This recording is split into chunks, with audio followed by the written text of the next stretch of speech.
everybody, I'm Tracy. I'm Tom with Twin Cities Weekend. We are here at the beautiful Guthrie Theater in Minneapolis. It's amazing. This iconic theater was an idea that started back in the late 1950s. Yep. It was built in 1963 by Sir Tyrone Guthrie. Him and a handful of others got together. They were tired of the high ticket prices in Broadway and these extravagant productions, and they came up with this concept of a nonprofit theater, and the Guthrie was kind of a birthplace for that.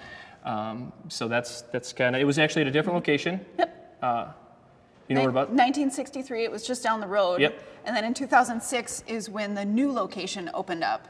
Yeah, this building is absolutely amazing. It's breathtaking with the views and everything to see here. There's more than just shows that go on here, but Harvey's playing right now, so grab a family member, grab your loved ones, grab your date, bring them down to the Guthrie, show them the views, come see the shows.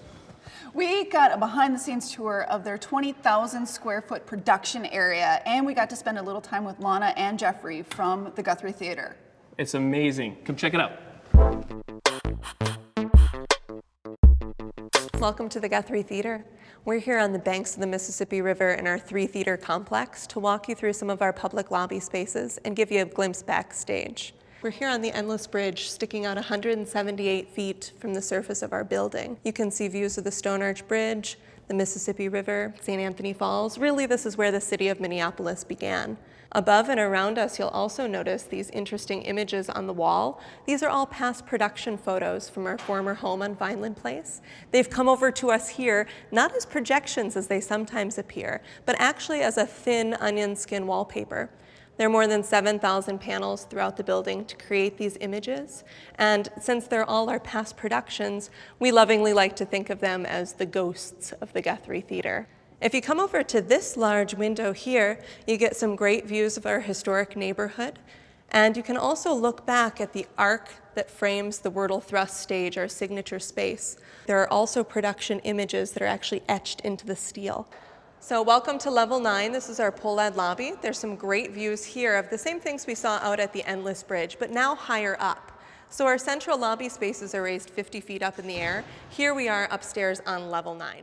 So if you look out these great amber windows, as we lovingly like to refer to our amber box, this is the brainchild of French architect Jean Nouvel. He was the winner of a Pritzker Prize in 2008, just after completing our space in June of 2006 as his first North American project. Really what this features is where the city of Minneapolis started and what it's grown to become. So you get the sweeping views over here of downtown Minneapolis. Also know that this is a great public lobby space that you can visit anytime on your own. It's outside of our third space, the Dowling Studio, which is a black box theater that seats about 200 seats. Here we are backstage at the Guthrie Theater. So to either side are our two main stages, the Wordle Thrust, which seats about 1,100, and the McGuire Proscenium stage, which seats approximately 700. The blue glass wall is part of our public lobby spaces, so people can always get a glimpse down to what we're working on. Having this location here with 25-foot tall ceilings and a 22,000 square foot scene shop really enables us to build as big as we can dream. So here we are in our Wordle Thrust stage, our signature space that seats up to 1,100 people. On stage right now, you see them hard at work to set up the deck or the floor that's refitted for every Guthrie production. Some of the unique things about our Thrust stage is that it really juts out into the audience. So nobody's more than 52 feet from the middle of the stage, which brings a nice intimacy to the space. We're really proud to have these unique stages to welcome our guests, and we also offer backstage tours every Friday and Saturday mornings at 10 a.m. But we always encourage people to come and check out our public lobbies as well. So these spaces are open to you anytime you'd like to come visit. I'm Jeff Nienza, and I'm the Associate Artistic Director here at the Guthrie. And I joined in August of 2015, joining Joseph Hodge from Playmakers Repertory Company in North Carolina. Trouble in Mind is a piece that was written by Alice Childress in the 1950s. It's a story, it's a comedy, a darkly comic piece about the first integrated cast to go to Broadway. It was revolutionary in its time, and in fact very controversial in its time. The producers wanted her, Alice, who is an African-American female playwright, one of the first produced professionally in New York.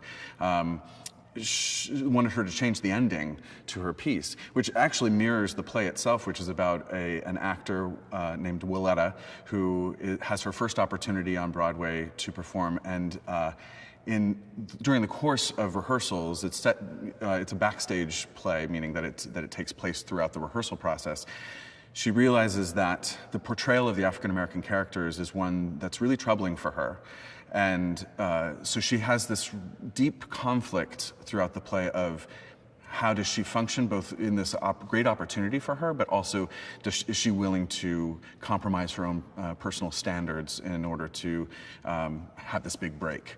It's an ensemble-y held piece. It is a piece that for many years didn't see a lot of productions until recently. Within the last 10 years or so, it's been produced quite broadly around the country. And I think one of the things that's so important about it is that, like many classic plays, it feels extremely current. Many of the things that she was wrestling with in the 1950s are things that we still wrestle with today.